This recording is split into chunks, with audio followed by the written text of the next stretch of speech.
వాళ్ళకి కనీసం కారు చూపెట్టకపోయినా ఇట్లా ఇట్లా స్టీరింగ్ చూపెట్టాలి కదా. Okay okay. సో ఆ పరిస్థితి లేదంటున్నాం మేము. ఓకే సంగప్ప గారు, భారతీయ జనతా పార్టీ అన్ని సర్వేలు కూడా మోస్ట్ ఆఫ్ ది సర్వీస్ ఏ సర్వేలు కూడా డిపాజిట్ రాలేదు. సో మీకేమనిపిస్తుంది ట్రెండ్? చూద్దాం, ఇంకా మేమేం దానికి కాదని అంటలేము. ఒక ఇంట్లో ఒక ట్రెండ్ ఉంటుంది. కాకపోతే భరత్జీ మీకు బాగా తెలుసు, ఈ జూబిలీస్ కావచ్చు లేకపోతే ఓల్డ్ సీట్లో ఉన్న కాన్స్టిట్యున్సీస్ కి తర్వాత వేరే రాష్ట్రంలో ఇతర కాన్స్టిట్యున్సీ చాలా డిఫరెంట్ గా ఉంటుంది. ఇక్కడ ఉన్న దగ్గర 370 lakhs 3.7 lakh ఓట్లలో 127 lakh ఓట్లు ఒక వర్గానికి సంబంధించినవి. సో ఆ వర్గం ఓట్ల మీదనే ఆధారపడి కాంగ్రెస్ పార్టీ రాజకీయం చేసింది, మీరు చూసారు. మొదటిది. రెండవది, ఈరోజు ఎంఐఎం ఎమ్మెల్యే మొయినుద్దీన్ షేక్పేట్లో 20 బైకులతో మొత్తం ఇట్లా వాళ్ళ గుండాలను వేసుకొని ర్యాలీ తీస్తాడు. అక్కడ అడ్డం వచ్చిన వాళ్ళందరూ కూడా బెదిరించిపోతాడు. అట్లా దాదాపు అన్ని బూతుల్లో ఈ రోజు ఎంఐఎం ఎమ్మెల్యేలు తిరిగారు. చాలా వరకు అన్ని బూతులు అంటే చాలా ఏరియాలో కూడా తిరిగారు. అది మనకు విజువల్ వచ్చింది అదొకటే, బయటకు వచ్చింది అదొకటే. చాలా బూతులలో కూడా ఎంఐఎం ఎమ్మెల్యేలు తిరిగారు. ఎంఐఎం ఎమ్మెల్యేలు బైక్లు వేసుకొని. నా కామెంట్ ఏంటంటే, మళ్ళా చెప్తున్నా, పాముకు పాలు పోసి పెంచితే ఏమవుతుందో ఇవాళ తెలిసింది బీఆర్ఎస్ కు. వాళ్ళు 10 సంవత్సరాలు అది చేసుకున్నారు కదా. అంతకుముందు కాంగ్రెస్ రాజశేఖర రెడ్డి టైంలో ఉండే, కిరణ్ కుమార్ రెడ్డి సైన్లో కొంత డిస్టర్బెన్స్ ఉంది. ఎంఐఎం కు ఎప్పుడు బీజేపీతో ఫైటింగ్ ఉంటుండే, ఫస్ట్ టైం వాళ్ళ బీఆర్ఎస్ వాళ్ళకి తెలిసింది అంతే. ఎస్, రేపు భవిష్యత్తులో మళ్ళీ వాళ్ళకి అవకాశం వస్తే మళ్ళీ ఎంఐఎం ని తలకి ఎక్కించుకుంటారా? 100% ఎక్కించుకుంటారు. వాళ్ళ ఎంఐ అంటే వీళ్ళు ఒక సైద్ధాంతిక రాజకీయాలు చేస్తే కదా భరత్. అయితే నేనేమంటా అంటే, ఈ పాయింట్ ఎందుకు స్ట్రెస్ చేసి చెప్తున్నా, ఎంఐఎం ఎమ్మెల్యే 20 బండ్లు 15-20 బండ్లు వేసుకొని తిరిగిండు అంటే అక్కడ ఉన్న ఓటర్లను భయభ్రాంతులకు గురి చేయడం.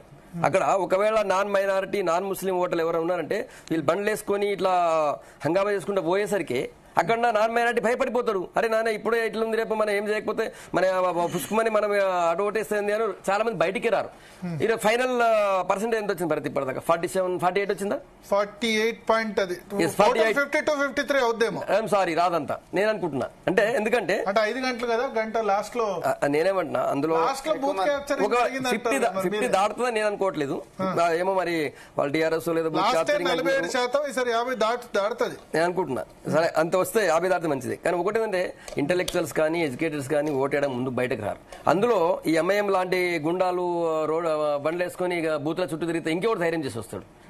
రారు, ఖచ్చితంగా రారు. కాబట్టి ఇది వేరే కాన్సెన్స్ కి ఇక్కడ చాలా డిఫరెంట్ ఇది. రెండోది, వాళ్ళు అభివృద్ధి గురించి మాట్లాడుతున్నారు, వీళ్ళు అభివృద్ధి గురించి మాట్లాడుతారు. చాలా ఇంట్రెస్టింగ్ ఇది. 10 సంవత్సరాలు చేసిరు, వాళ్ళు డ్రైనేజ్ కట్టలేదు అక్కడ. స్టిల్ వర్షాకాలం కాదు, మామూలు టైంలోనే డ్రైనేజ్ పొంగిపోలుతున్నాయి.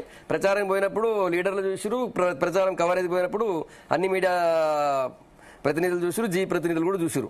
అక్కడ డ్రైనేజీ ఇప్పటికి పొంగి పొర్లుతుంటది. ఈ 2 ఏళ్లలో వచ్చి మేమేమో చేసినామంటున్నారు. ఏం ప్రయత్నం కూడా చేసింది కనబడదా? ప్రయత్నం కూడా కనబడదు. కనీసం అక్కడ డ్రైనేజ్. పార్టీ పరిస్థితి ఇంత దయనీయంగా ఎందుకుంది? లాస్ట్ టైం 25,000 ఓట్లు వచ్చాయి, అంత పరిస్థితి అది కూడా కనిపించట్లేదు. వస్తాయని అనుకుంటాను. కిషన్ రెడ్డికి 64,000 ఓట్లు వచ్చాయి పార్లమెంట్ లో. నేనేమంటున్నా, ఇప్పుడు బిట్వీన్ 15,000 నుంచి 20,000. నేనేమంటున్నా, ఒకటి ఇక్కడ గవర్నమెంట్ ఉన్నటువంటి పార్టీకి జనరల్ గా ఎడ్జ్ ఉంటది. అంటే అన్ని చోట్ల కాదు, కొన్ని చోట్ల, అన్ని చోట్ల కేంద్ర ఇప్పుడు స్టేట్ గవర్నమెంట్ ఎక్కువ ప్రభావం ఉంటుంది కదా. అసెంబ్లీ ఎలక్షన్ లో అధికారులు బీఆర్ఎస్ ఎందుకు ఇంత కొట్లాడుతుంది? నాకు ఎక్కడ బీజేపీ ఇప్పుడు ఎంఐఎం పోతే జనరల్ గా బీజేపీ కార్యకర్త కొట్లాడాలి. బీజేపీ కార్యకర్త సార్, బీజేపీ కార్యకర్త రాత్రి షేక్పేట్ లో మావాడు కొట్లాడితేనే మావాడు తల బలగొట్టేసారు. స్వస్తిక్ అనే BJYM division president, sir Shaikpet division president ని స్వస్తిక్ అనే డివిజన్ ప్రెసిడెంట్ ని చేస్తే ఆయన film Nagar police station complaint ఇచ్చిన రాత్రి. అది రాలేదు మీడియాలో. రాత్రి మీడియాకి అంత మెసేజ్ నేనే పెట్టిన. రాత్రి 11-11:30కి కాంగ్రెస్ నుంచి బహుశా ఎన్ఎస్యూ లేకపోతే ఇంకేదో వీళ్ళది ఇంకొకటి ఉంటుంది కదా యూత్, సాయినాథ్ అనేటువంటి ఒక కాంగ్రెస్ కార్యకర్త మా 10 మంది కలిసి ఒక స్వస్తిక్ అనే కార్యకర్తను కొట్టిరు. ఫిలిం నగర్ పోలీస్ స్టేషన్ లో కంప్లైంట్ ఇచ్చినా వాడు తల పలిపోయింది, కన్నుకు దెబ్బ తాకింది, కన్ను ఉందో పోయిందో కూడా తెలియదు. ఎక్కడ వీలైతే అక్కడ మేము ఫైట్ చేస్తూనే ఉన్నాం. మేము ఎక్కడ వెనక పోయేది కాదు సార్. ఇట్లా 2 సైడ్ కంటెస్ట్ మాత్రమే జరిగినట్టు ఎందుకు? హుజూరాబాద్, మునుగోడులో కాంగ్రెస్ కు అప్పుడు డిపాజిట్ రాని పరిస్థితి ఇవాళ బీఆర్ఎస్ కిందకు వచ్చింది సార్, బీజేపీ కిందకు వచ్చింది. అంటే ముందు నుంచి కూడా ఇప్పుడు హైదరాబాద్ నేను చెప్తున్నా కదా, ఇక్కడ ఓల్డ్ సిటీ వాతావరణం ఇక్కడ ఎక్కువ ఉంటుంది, మైనారిటీ ఓట్లు ఎక్కువ ఉంటాయి. నేను ఇంతకుముందు చెప్తున్నా వాతావరణంలో ఎప్పుడు ఓల్డ్ సిటీలో ఎంఐఎం బీజేపీ పోటీ, కాంగ్రెస్ బీఆర్ఎస్ ఉండవు ఉండదు. కానీ ఇక్కడ ఏమైపోయింది, 15 సంవత్సరాల ఎమ్మెల్యే చనిపోయిన ఎమ్మెల్యే 15 సంవత్సరాలు కంటిన్యూగా ఉన్నాడు. 10 సంవత్సరాలు అధికార పార్టీ, అంతకుముందు అయితే 10 సంవత్సరాలు ఎమ్మెల్యేగా ఉన్నాడు, తర్వాత అధికార పార్టీ ఉండే. సో వాళ్ళ క్యాడర్ కొంతవరకు ఉంటుంది సార్. మాకు ఇక్కడ ముందు నుంచి కూడా మేము గెలవలేదు, అయినా కూడా 2 సార్లు బాగా పర్ఫామ్ చేసినాం. ఈసారి కూడా అదే స్థాయిలో ఉంటుంది, ఎక్కువ పెరుగుతున్న ఇది లేకపోయినా కూడా ఆ స్థాయిలో ఉంటుందని హోప్ ఉంది మాకు. మొదటి. రెండోది, ఇక్కడ 1,30,000 మైనారిటీ ఓట్లను అవుట్ రైట్ గా మా పార్టీ కాంగ్రెస్ అంటేనే ముస్లిం అంటే కాంగ్రెస్ అన్నారు. మొదటిది హిందువులు కాంగ్రెస్ అంటే మరి హిందూస్ మీకు ఎందుకు ఓటేయాలి? బయటకు వస్తే కదా సార్, బయటకు వస్తే కదా సార్. నేను అదే అంటున్నా, ఒకవేళ రూరల్ కాన్స్టిట్యూన్సీ అయితే కనీసం బయటకు వచ్చేటోళ్ళు. ఈ రోజు ఈ లోకల్ ఈ సిటీ కాన్స్టిట్యూన్సీలో ఇంటెలెక్చువల్స్ ఎడ్యుకేటర్స్ బయటికే రాలేదు. ఇట్లాంటి పరిస్థితుల్లో మేము మంచి రాజకీయాన్ని ఎట్లా ఎక్స్పెక్ట్ చేస్తారు?